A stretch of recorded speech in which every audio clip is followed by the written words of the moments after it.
കൊള്ളാല്ല. അതിന് പറയണ കൊള്ളാല. എടേ കേശു, എവര് നിന്റെ പുറകെ വന്ന കാര്യം നീ എന്ത് എന്റെ അടുത്ത് പറയാത്തത്?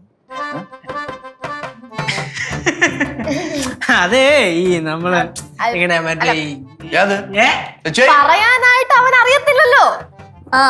ഞങ്ങള് വരുന്ന കാര്യം അവൻ അറിയത്തില്ലല്ലോ. അതങ്ങളെ ഇവൻ വീട്ടിൽ നിന്ന് ഇറങ്ങിയപ്പോഴത്തേക്കും പിന്നെ കുറച്ച് കഴിഞ്ഞ് പുറകെ ഞങ്ങൾ അങ്ങ് ഇറങ്ങി. മാത്രമല്ല ബാസ്യങ്ങളെ കണ്ടിട്ടൊക്കെ കുറെ ആയല്ലോ, കാണണം എന്നൊക്കെ ഒരു തോന്നല്.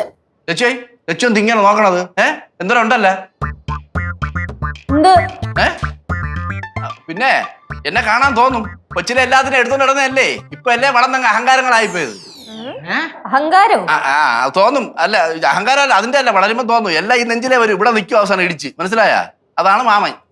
അങ്കിളെ വലിയ ഡയലോഗൊന്നും പറയണ്ട. അങ്കിളിനിപ്പോ പഴയതുപോലെ ഞങ്ങളുടെ അടുത്ത് സ്നേഹമൊന്നുമില്ല. പാർവേ, മാമന്റെ മുഖത്തേക്ക് അങ്ങനെ മാത്രം പറയല്ലേ. എനിക്ക് സ്വന്തമൊന്നും ബന്ധമൊന്നും പറയാൻ നിങ്ങൾ മാത്രമേ ഉള്ളൂ. നീയും കൂടെ എന്നെ കരയിച്ചു കേട്ടാ. വായിക്കുവാ ഇങ്ങോട്ടൊന്നും. അവളെ അവിടെ ഇരിക്കും.